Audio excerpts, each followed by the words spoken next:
Are you all ready, Maddie? Okay. All right, good evening. My name is Jeff Brown, and I'm the director of the honors program here at Embry-Riddle.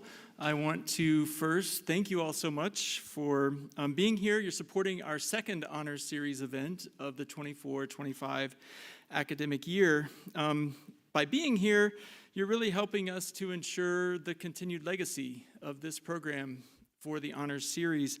We've had a 23-year history of the honors program here on the Daytona Beach campus, and in this very room, we've welcomed more than 100 speakers, performers, public intellectuals who we think really embodies the spirit and the ethos of the honors program. So thank you all.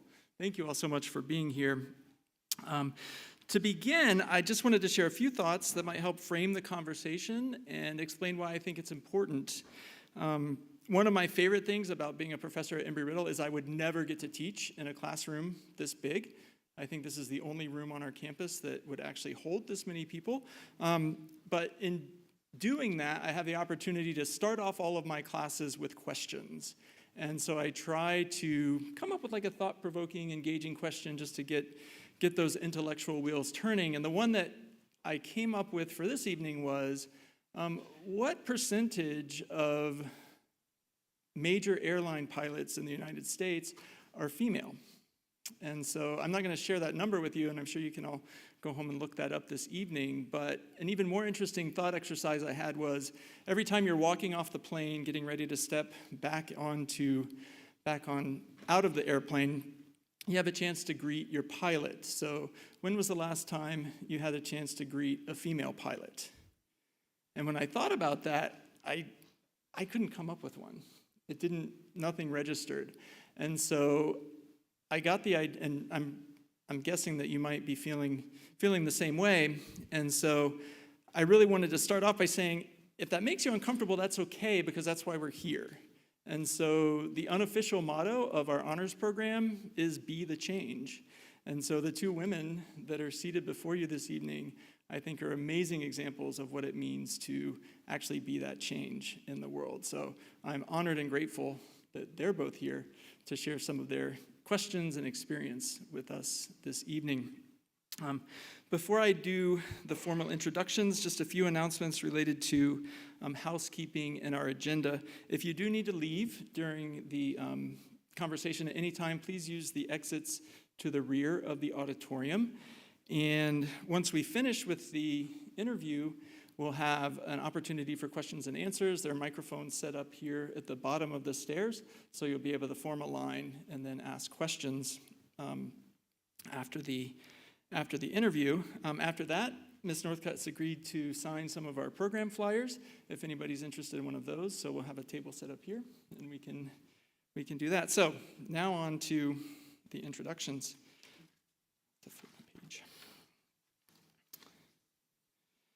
So Madison Seymour is a senior who will be graduating this December with a bachelor's degree in aeronautical science and a minor in airline operations and applied meteorology.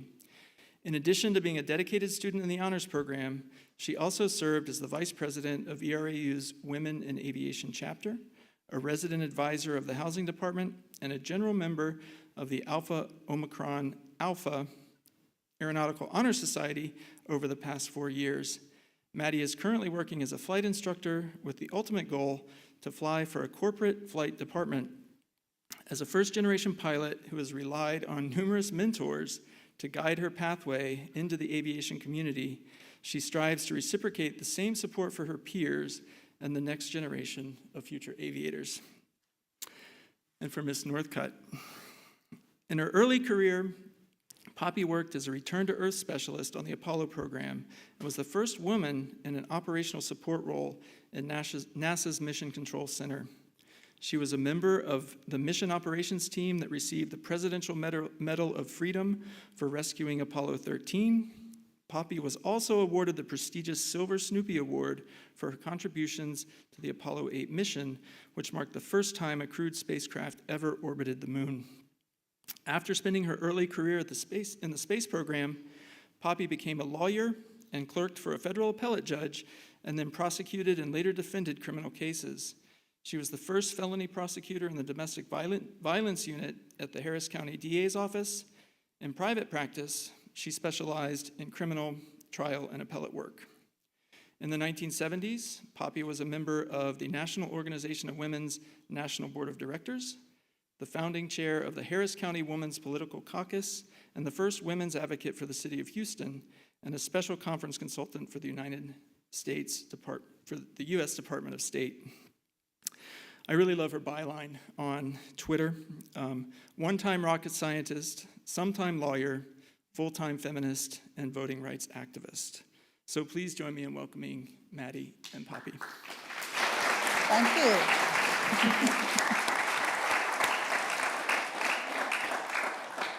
Well, thank you, Dr. Brown, for that introduction. I really, really appreciate it. And thank you, Poppy, for being here with us today. I know Dr. Brown briefly gave you the whole background of kind of your career and then where you went through your pathway, but if you could share a little bit about how you first became interested in mathematics and engineering, kind of your motivation behind that and what led you into the NASA role. Well, I majored in mathematics at the University of Texas, and primarily I did it because that was at that time, way back in the early 60s, the opportunities for women were pretty narrow. You were expected, if you went to a university, you were expected to be a teacher or an executive secretary or a nurse. And I wasn't interested in drawing blood, so I didn't want to be a nurse. I really wasn't too fond of the idea of a whole bunch of small children. And so that sort of left mathematics. I thought I would be a teacher probably, even though I wasn't real excited about doing that. But I majored in mathematics, I got through. We were having, the transition into computer science at that point in our history. And I took some computer programming courses, although I didn't really want to be a programmer. I also took a course in celestial mechanics, mainly because it was not an 8 o'clock class. I needed another mathematics elective, and I did not want to go to class at 8 o'clock. So, I signed up for celestial mechanics, having no idea that I would actually use it at some point.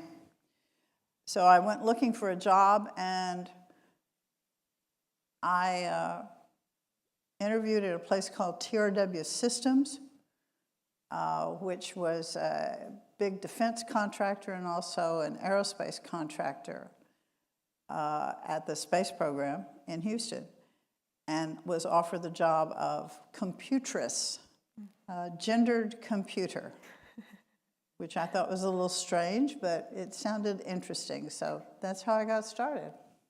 Okay, do you remember any particular moment that influenced you specifically going to NASA? Absolutely not. Okay. Total luck. Total just random. I had a job offer that was not teaching, was not being a nurse, and was not being an executive secretary. So I thought the space program sounded better than those things. That was it. Okay. Well, let me change up the question a little bit then. Were there any specific people who mentored you or supported you when going into the STEM field, when you were getting into it? Women, even the word mentor did not exist. Okay? For women at that time. It just didn't exist. I'd never even heard that word until much later. So, no, there were no mentors for women going into STEM. I worked with some guys that were progressive in the sense of being more open to women doing things once I was working at TRW. But mentorship itself, totally alien concept. Right. So you're completely a trailblazer then, yeah, making your own pathway. So going in line with that a little bit, what was it like when you got into the NASA position, right, as a within the mission control operations? What was it like being the first woman, right? When you walked in, what were kind of the expectations? Maybe your first day on the job. Give us a few examples or something like that. Well, first of all, I worked for a contractor. I didn't work for NASA. And that was good because I don't think I ever would have ended up in the control center if I'd worked for NASA. The contractors were a little more progressive than NASA was at that time. I had been working, developing the return to Earth capability, the software programming that was preparing to do maneuvers for missions to the moon. Been working on that for a long time. It was a total accident. I ended up in the mission operation, working in the Mission Control Center. What happened was they accelerated the schedule for Apollo 8. And they wanted to meet President Kennedy's 10-year goal, and there was also a concern that the Russians might beat us. So the schedule was accelerated, and at that point, the flight controllers had no prior experience really doing lunar maneuvers. So they wanted some assistance from people, who were familiar with how that worked. So we were invited to go over, those of us that worked on the program, developing the program, were invited to go over there. The first time I went over there, I was totally in awe because you put on these headphones. I thought, how on earth can I do this? You put on these headphones. They had this screen in front of you. There were, 100 channels, and you would be listening to 5, 6, 10 channels at one time. And I thought, how do you make any sense of any of this because you have all this going on? We had no training in being over there. We just went over there for simulations for Apollo 8, and we were there to help the retrofire officers. I was not aware that I was the first woman the first day I walked in over there, but after I walked in, I became aware that I was the only woman, and pretty quickly aware that I was the first woman to be over there. You definitely, in that situation, don't feel invisible. You feel very visible, like everybody's watching you. And just in case you forgot about it, there were things that would remind you. The thing that I remember the most is hearing chatter over one of those comm lines talking about, hey, have you seen what's on channel whatever, 56, whatever? And I would hear chatter about, hey, look at 56. You won't believe what's on 56. And one day, I was usually busy, but one day I thought, I wonder what's on channel 56. So I called up that screen, and it was me. So you have to process, how are you going to deal with that? Mm-hmm. I had been the only woman member of the technical staff in Houston at TRW, so I was used to being the only woman in the room. I wasn't used to having that kind of attention, but you have to process how you're going to handle that. My attitude on how to handle it was to say, well, I'm here, I'm a woman, get used to it. And eventually they did.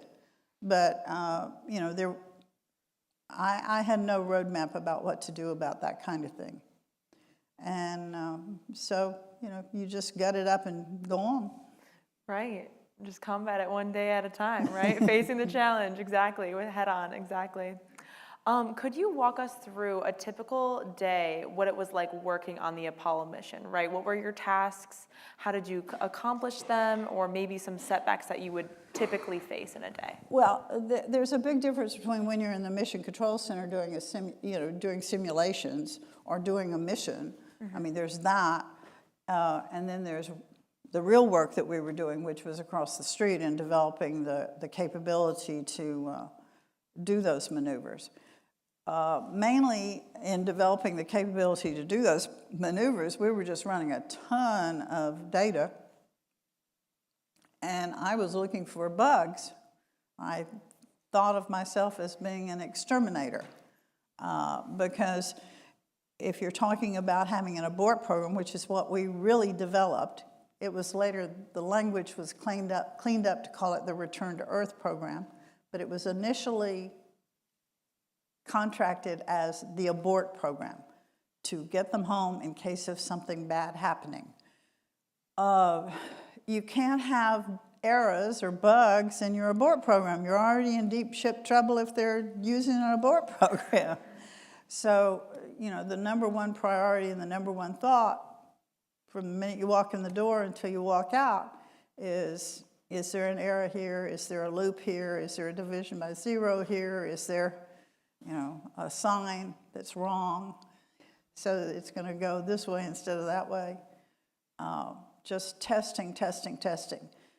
You know, these days you buy software and the user is expected to actually be the person who tests it. You can't do that when you're talking about spaceflight. If you're working in the control center, on the other hand, I mean, you're doing simulations all the time and everything is going wrong. That's the nature of simulation. So by the time you actually fly something, those missions usually seem pretty easy because things are going right. They're not going wrong every time. Yeah. When we were sitting here before the interview started, we talked a little bit about how passionate you were about the mission itself, right? You went into work every day excited to do your job because you were excited to see the outcome. Could you talk a little bit about all of the Apollo missions? So you were a part of 8, 10, 11, 12, and 13. What were some of your most memorable experiences out of all of those missions? That's a big question.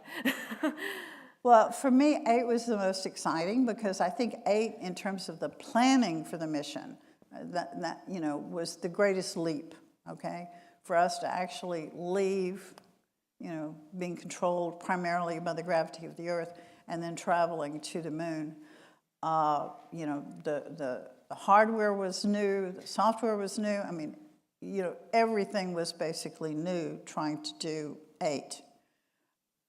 And of course, I was new being over in the control center, so that added another level of excitement to it. So that was a very memorable mission, everything about that, the excitement of it being successful. 11, of course, was very exciting because that was the landing. Although for me, the most important thing was the second part of what Kennedy urged us to do, not just to land, but to get the people safely back to the Earth. And then, of course, 13, which was, in many ways, the most successful mission. Not because it was successful in terms of measuring the plan of the flight, but it was successful in doing the most difficult thing, which is recovering from a disaster. Yeah. Speaking a little bit about when things went wrong, right? What was kind of the overall, I don't know, mood or just like the change of dynamic within the mission control, like when things were going wrong, right? How did you guys handle those situations? It was very tense. There was no doubt it was very tense. And we had people I was in the back room and staff support room, and we hardly ever saw astronauts back in there. But during 11, we saw a lot of astronauts. They didn't like to be in the main room where the TV was, the feed that went to the public. I don't think they wanted anyone to realize how nervous everybody was. So people would come into the back room to pace and vent and so forth. So you could definitely feel how tense all of that was. Mm-hmm. In those high pressure situations, what like qualities or perspectives do you think that you brought to the team itself, right? That makes sense. I think what everybody brought, not just Right. me, but everybody brings to the team is that you've simulated so much and you really are an expert in the particular area that you're working in. I had run, I have no idea how many return to Earth maneuvers. So I was called before I had flown down to Florida. I'd actually seen the launch for 13 because I didn't go to work until they got into the moon sphere of influence. So I had time to fly down here, see the launch, and go back. That was the plan. I had been here, I'd gone home, I was resting up from the trip, and I got called by Jules Bergman, who was the science editor for ABC TV network. And that's when I first knew that there was something wrong. And what he wanted to know was, can they turn around and come back, or do they have to fly around the moon? And I was so familiar with what those dynamics are in terms of lunar travel, you know, coming back to the Earth from the moon. I just had to ask him, how far out are they? Told me, and I said, oh, they have to fly around. They can't do it. Can't use the fuel. And that was really the kind of expertise that everybody in their individual area of expertise had. Was you just knew what you were doing. You had simulated so much. You had worked so much with what it was. Absolutely. You talked a little bit about how the Apollo 8 mission especially was building things from the ground up, right? It was marked a huge success for the space race in the late 1960s. But talking a little bit about the social aspect of it, a lot of societies seem to protest against NASA's efforts. Do you have anything that you would like to say or touch on from what the staff of NASA was thinking about during that time? Well, you know, it's interesting when you talk about that because there's two different views. You're talking about, you know, there were a lot of civil rights actions going on, a lot of concern that we weren't devoting enough of our resources to solving some of the problems here on Earth. And indeed, the space program was very expensive and a lot of money was going into it. But at the same time, there's another thing that was going on, especially with regard to 8, and that many people said that Apollo 8 saved 1968, which was a very grim year. Mm-hmm. There were political assassinations of political leaders here in this country. A war was going on in Vietnam, and bodies were coming back in body bags. You were seeing them on TV every night being unloaded from the airplanes. There was a nuclear sub that went missing. I don't think they ever figured out what happened to that. We had the Pueblo, the USS Pueblo was seized in Vietnam. There were a lot of really bad things that were happening. We were having a lot of student protests on campus, deaths, civil rights actions. It was a very depressing time. And Apollo 8 really lifted the mood. It came at the end of the year, and everybody watched, and everybody went, wow, we really did something great. Mm-hmm. So there were, you know, different aspects of that going on. Yeah, definitely, right. When thinking about the social aspect of it, it was almost like motivation to work harder and succeed in that aspect. That's mm-hmm. incredible. Were there any specific events, now transitioning into your role as a lawyer and women's rights advocacy, were there any specific events or experiences that you had while working at NASA that helped to shape your trajectory into the law and for women's advocacy? Every day. Every single day. Every day.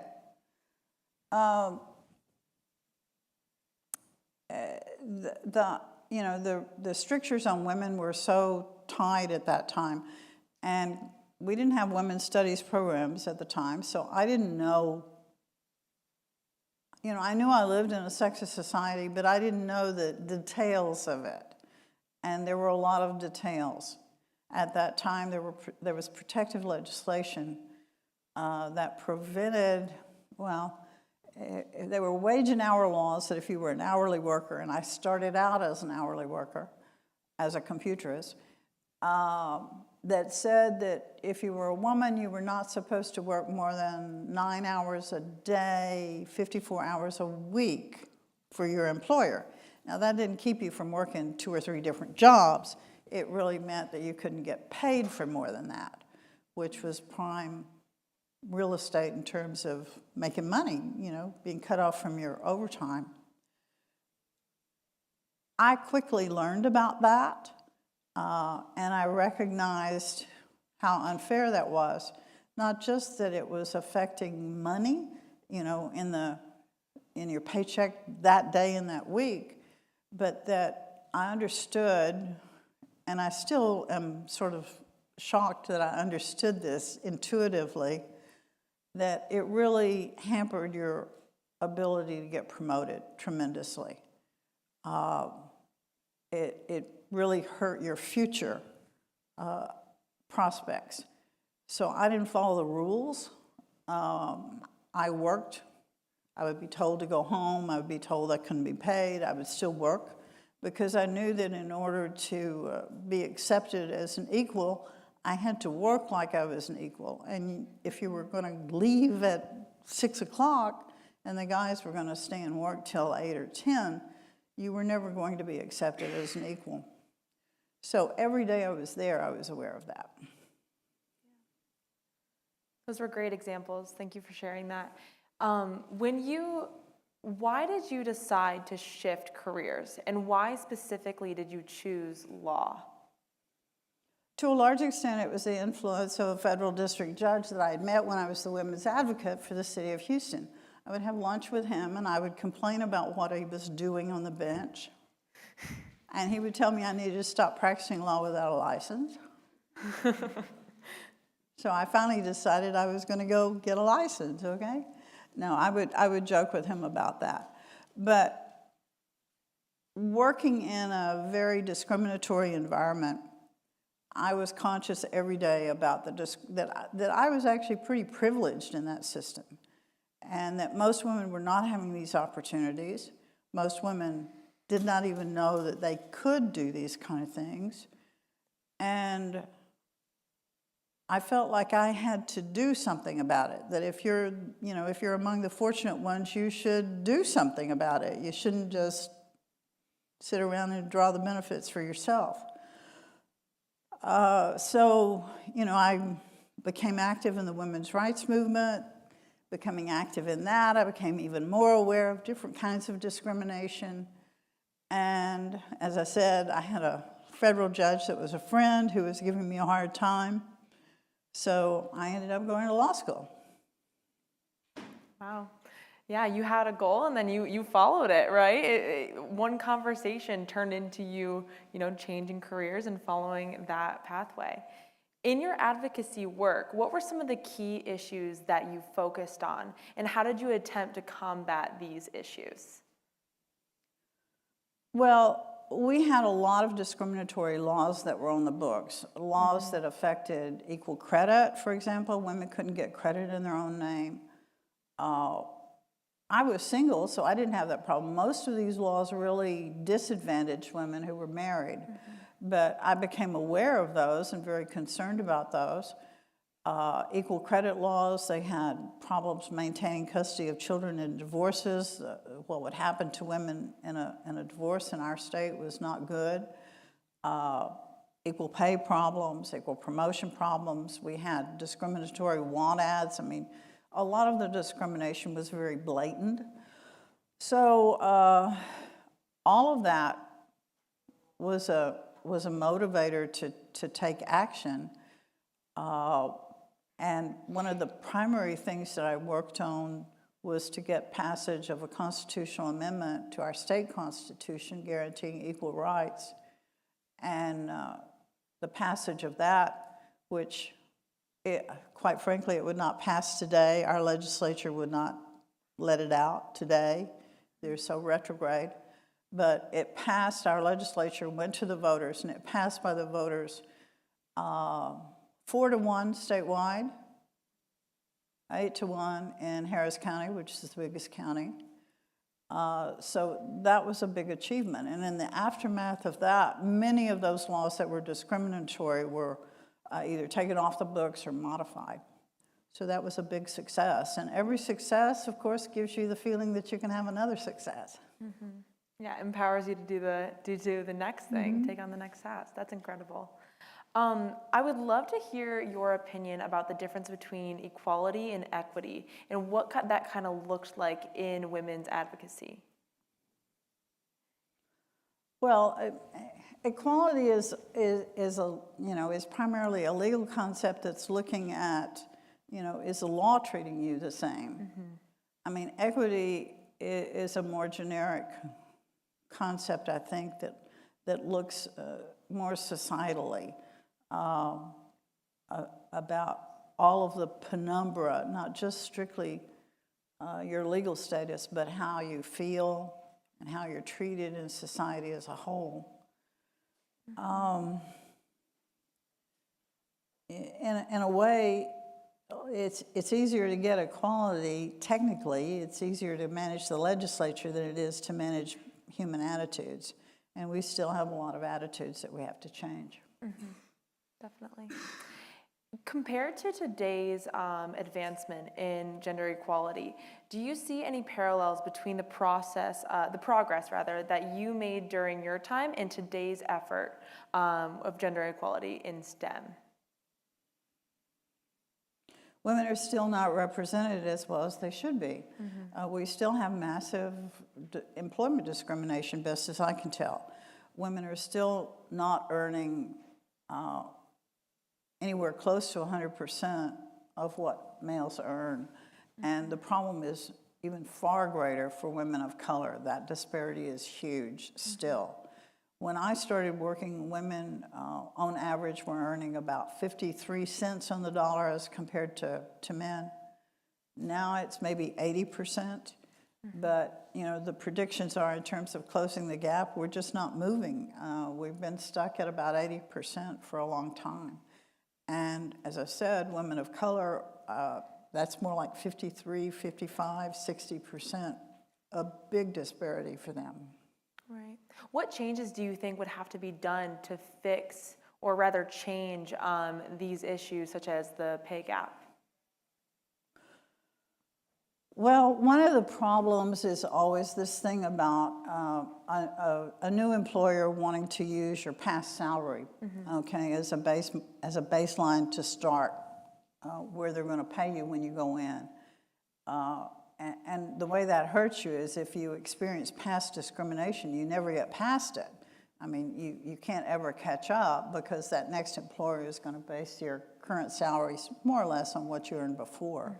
So one of the things in terms of paycheck fairness would be to keep employers from wanting to know what did they pay you at your last job. That's a real biggie. And that's the primary one that comes to mind in terms of legislative stuff. But overall, I mean, you have to have big cultural changes.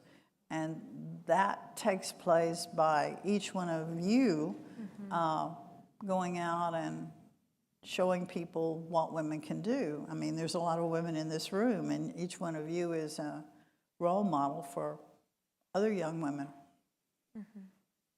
Definitely, yep. What for those who want to combine the technical career that you had with the social advocacy, what skills or qualities do you think that someone needs to have in order to go out and make change in the world, right? In big ways and in little ways. I think the biggest quality you have to have is to get over yourself. Really, get over yourself. Stop worrying about what people are thinking. Stop worrying about, all of that stuff. Are these, do Do these pants look okay on me?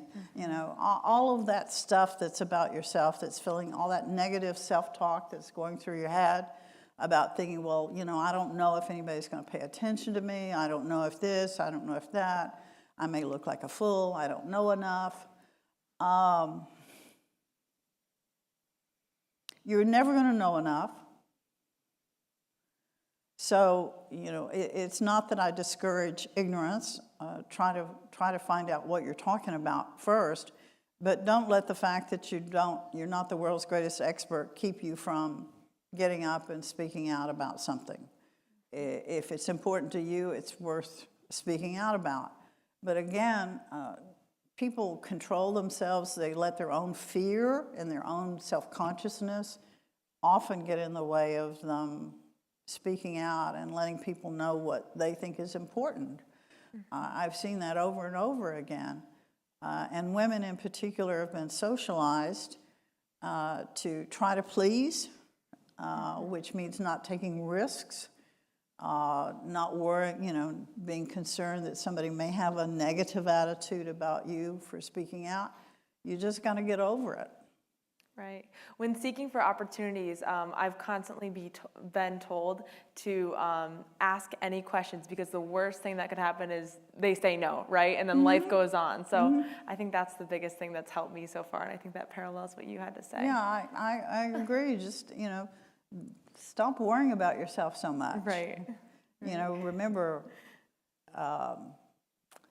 everybody else is worrying about themselves already, so they probably are not paying that much attention to you.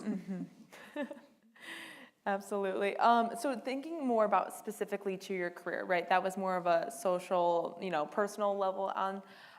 For advice, looking back on your career, what advice would you give to anyone, or specifically women in this room who want to follow a similar career path to you for the STEM field?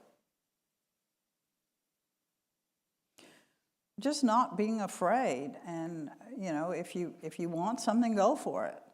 I think Miss Piggy is a great role model. Okay, Miss Piggy knows what she wants. Happens to be Kermit, you know, but she knows what she wants and she goes for it. She's not sitting around worrying about what other people are thinking. She knows that she's fine, that she knows what she's doing. She has utter self-confidence. So go for it. Right. Even if that confidence isn't necessarily real, right? Fake it, right? Exactly. Exactly. All right. I have one more question for you. Then we're going to open up the floor for questions. But to kind of cap it off at the end, what do you hope your legacy will be in both the your role at NASA and your activism within women's rights? Another way to word this question maybe is, what is the one thing that you want people to think about when they hear your name? If there's one thing. Big question again. Fearless. Yeah. Fearless. And no explanation needed. Absolutely. That's awesome. Okay, well with that, we're gonna go ahead and open up the floor to any questions. We have 2 mics located on the floor, so if you guys want to form 2 lines, we'll have about 2 people at each mic, and then other people can fill in as they go down. Don't be shy. We'll start with you. Thank you. So I was interested, especially on your Apollo work. I think that is one of the coolest things that we as Americans have ever done with the Apollo missions.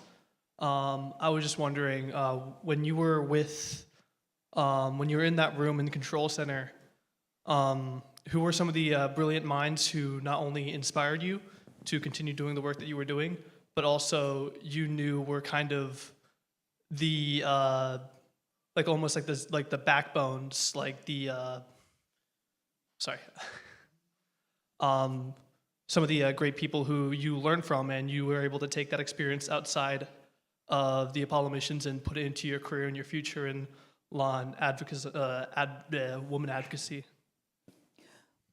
Well, I mean, you know, the main thing is that we were a team, okay? And it's really learning to trust and respect the team that you're on. I didn't get great inspiration from here, there, or yonder, okay? Women just didn't have that kind of thing happening to them in terms of encouragement and fostering. But when you're working on a program like that, every person matters who's on the team, and, you know, really learning to trust and support your team members is really the key thing, I think. Thank you. Go ahead. So why did you go for it? Like, why did you choose to try when everything was against you? What made you personally want to break out of the mold and become someone different than what was held against you? I don't know. I really don't know. You know, I was probably obstinate. I probably, you know, to some extent, I probably didn't learn certain things socially. I grew up on a ranch, and you know, so I didn't get as much socialization as people might. So I was probably sort of a savage that didn't know any better. And just the sheer obstinacy that, you know, when I saw stuff that I didn't like, I was willing to say I don't like that and just try to change it. So are you like saying the social norms behind you didn't confine you? Like the things that most people are afraid of just didn't really cross your platform, and you decided just to go against things that would normally deter people? To a large extent, yes. I mean, you know, it's not that I didn't have any fear. It's just that, you know, as I said, I'm very obstinate, and I've always believed that I could do stuff. So, you know, I was willing to take the risk. A lot of it has to do, I think, with being willing to take risks. And understanding that if you fall down, it's okay, you just get up. So I think that was probably the main thing. That almost aligns with what you were saying about just don't care what other people are thinking, right? They're not looking at you, they're thinking about themselves. That was really... Of course, thank you. I'll have you go. Hello, good evening. Hi. I'm AJ, and I had kind of a two-parter question, if that's fine. When you started to become involved in women's advocacy, how did you manage to balance that with your work at TRW? And what would you tell someone who's looking to get into advocacy themselves now? I'm sorry, I missed part of the last part of it. You wanted to know how did I manage to do that stuff while I was at TRW? Yes, how did you manage to balance those two things? How did I manage to balance it? Well, first of all, I was lucky, okay? Luck helps, okay? I was lucky. I worked for what, among the contractors at NASA, was probably the most progressive of them all. And that was just sheer luck. I just happened to end up there, okay? And they let us get a, you know, it helped, I think, realistically, if you want to be really just down and let's talk about the reality of it. There were more whooping cranes on this planet than there were people who knew diddly shit about how to get back to the Earth from the moon. Okay? And that meant that I knew, you know, there are a lot of jobs where you know you're easily replaceable. I knew I was not easily replaceable. So I was able to push boundaries. I knew I could. And I did. So, you know, the few other women that we had at TRW, you know, we got together. I mean, you know, what were they going to do? So, you know, if you're in a position where you can push a boundary, why are you not doing that? Is part of it. I tried not to abuse that, but at the same time, I also tried to use it. And I did. Yeah. And then the other part of my question is, what would you tell someone who's trying to get into advocacy now? Well, first of all, you are an advocate. You're an advocate right now for whatever it is that you want to advocate for. So how do you do it? You just get out there and do it. I mean, you talk to people. If you have, what kind of issue, you have to decide what kind of issues that you've got and where do you want to explore that. A lot of times it helps to join a group that's advocating those kinds of things that you're interested in. I became involved in the women's movement. I ran for office. I held office in those things. And that helps you because it develops a support system for you in doing those kind of things. You can be an advocate online these days. There's a lot of advocacy things that you can do that are available, that weren't available 50 years ago. As an influencer online, for example. Thank you very much. Thank you. Hey, good evening, Poppy. Long time listening, first time caller. I have a question for you. So what do you think the future of NASA and space exploration as a whole will look like in the short and long term with funding dwindling and not being top of mind in recent administrations as well? Do you think private companies such as SpaceX and Boeing, would they play a bigger role? Thank you. Well, I definitely think those companies are going to play an important role. And you're absolutely right that, funding is challenging, okay? Funding is always challenging. We don't have Lyndon Baines Johnson, Right. okay? And in case you don't know, you need to, if you're interested in the history of the space program, you need to be aware that it was Lyndon Baines Johnson who really got the money for all of that. And he got a lot of money. And part of the way he got a lot of money is he knew all the levers of power. He had been the golden boy, so to speak, when he was in the House of Representatives for the Speaker of the House.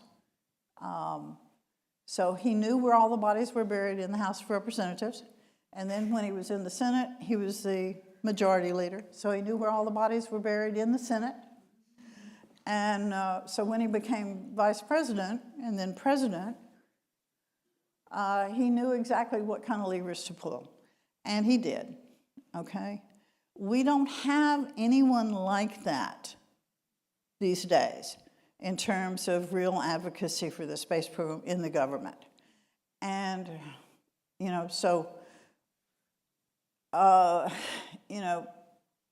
as an individual, the folks that really care about space are going to have to be those advocates. They're going to have to put pressure on their representatives. They're going to have to run for office. We do have a newly elected member of Congress who's a former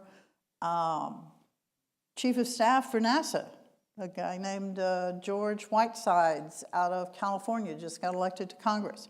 So we are going to have a strong advocate in him. But we need more people like you, okay, to become civically engaged and be talking to your member of Congress, maybe even yourself running for Congress, but talking to, the people about how important it is to support science and support technology and support the space program. It's important, not just because it's fun for us and we love space, but really it's important in terms of the prestige of the country. It's important in terms of just pushing back scientific frontiers because we get so much from that.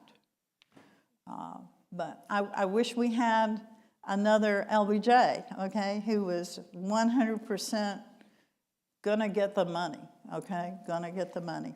And if that meant putting a base in Senator Stennis's hometown or wherever, okay, because most of these big NASA places are located in what was not coincidentally the district of somebody who was the head of the appropriations committee for this or the head of some other money thing for that. And that's what I mean about really using his power. Thank you very much. It's funny, that was kind of the question I was going to ask. But I'll ask this. What's one thing in your life that is your biggest regret or you think you would do differently? First of all, I don't sit around thinking about regrets. So I have no clue. I don't have a big regret. I think that's actually a pretty good attitude to have then. I just don't. I mean, I'm always looking forward. It's not that I have anything against looking in the rearview mirror, but I'm not occupying myself with it, because if you do, you're going to run into something. Keep your eyes ahead. Fair enough. Thank you. Go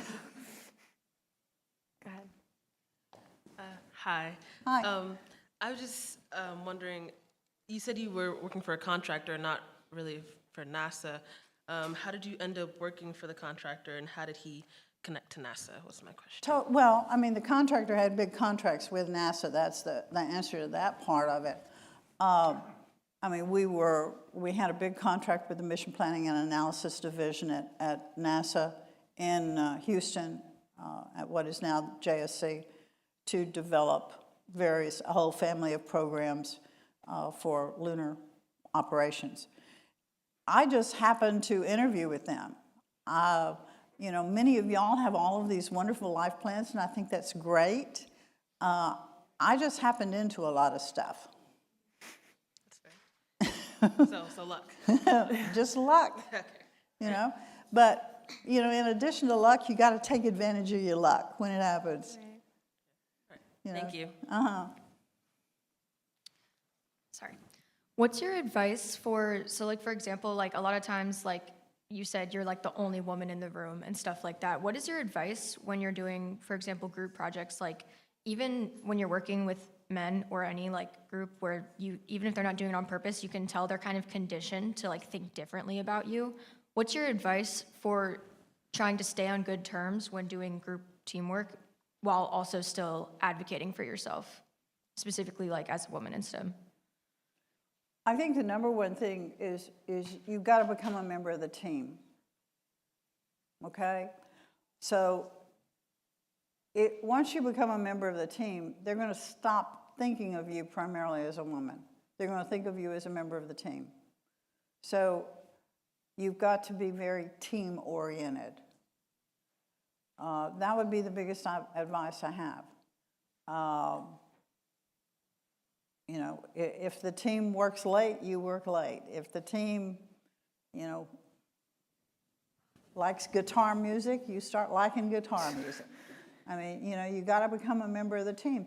And that isn't really just about being a woman in a group of primarily males. I mean, that's just part of life. I mean, if you're going to do something that's difficult, it helps to be a member of the team.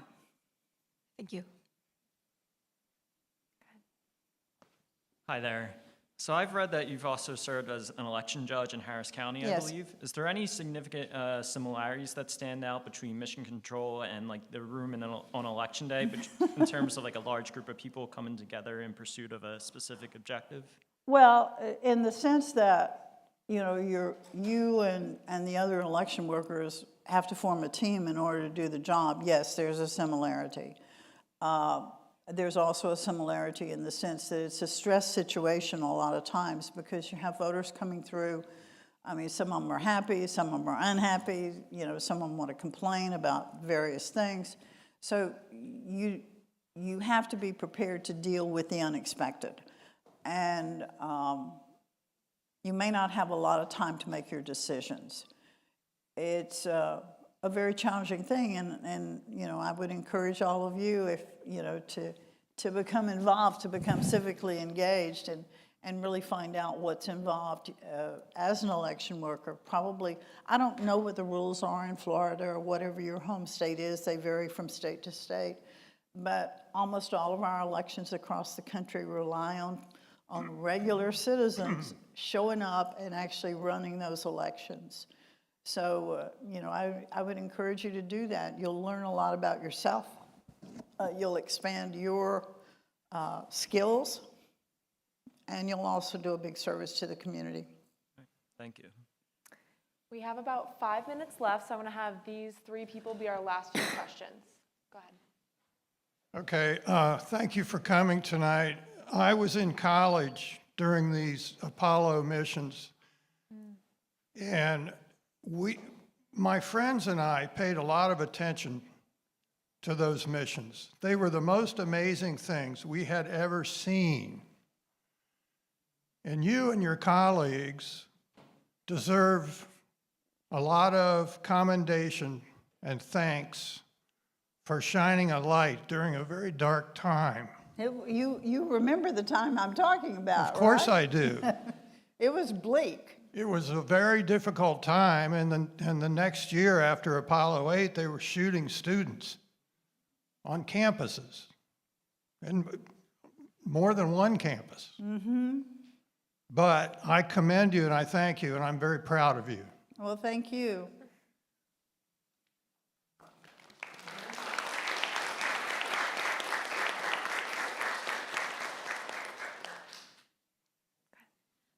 With how hard it was just to be in the room during the Apollo missions, how do you feel about women getting to be on the moon for the Artemis missions? Well, I feel great about the prospects of women, you know, as astronauts, okay? We've already had some great women astronauts, and we're going to have more, okay? But I have very mixed feelings about them doing this thing about saying we're going to have the next woman on the moon, basically saying that a slot is going to be filled by a woman and a slot is going to be, that's basically illegal. And that bothers me that when they started this Artemis program, I mean, Pence is the first one that I heard talk about that and say that, and I was pretty horrified when I heard it. Because, you know, I really do think that the people need to be selected for that program based on their capabilities. And I'm completely confident that if they're picked based on their capabilities, that will include maybe not just one woman, the whole damn crew might be women, okay? And on the one hand, I feel like it's violative to, like, you know, say that we have this slot, and at the other and on the other hand, it's basically setting a quota of, well, we're going to have one, but we won't have more than one. So I have very mixed feelings about the way that's been handled, about the first woman on the moon. As I said, I mean, we have so many really qualified, really able women astronauts in that Corps already. I have no doubt that they would qualify, but by doing this set aside, they are sort of raising the possibility that people will think, oh, well, you know, she didn't earn her slot, which I think is false. Thank you. How do y'all feel about that? I mean, you know, I don't know how other people feel about it. It bothered me. Well, I guess kind of going off of what she said as well as a fervor or a question from a little while. Oh, whoops. Oh, I guess going off of a couple of questions from before, but also, well, the last one. What all are you excited about seeing for the Artemis program going forward? Like, What am I excited about? yeah. Oh, I'm excited about going back, okay? I was really upset that we didn't keep going, okay? That they cut the program short because, you know, I was already working on stuff about advanced missions. And so finally, 50-something years later, they're going to fly the damn advanced missions.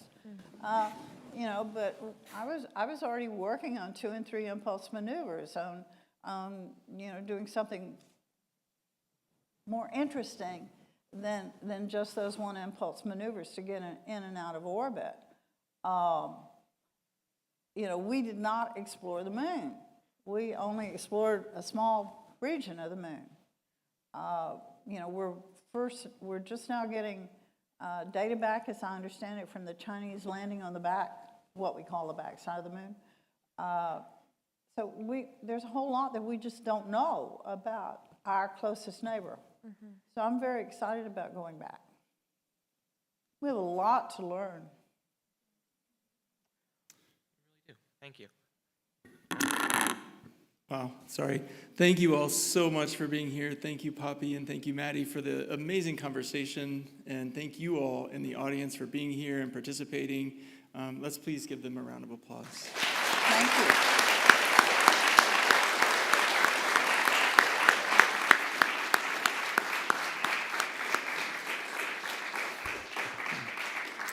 So we'll have a few more moments. We have some program event flyers that Poppy will provide a signature on. If you'd like to hang around and receive one of those, you're more than welcome to. And thank you again for being here.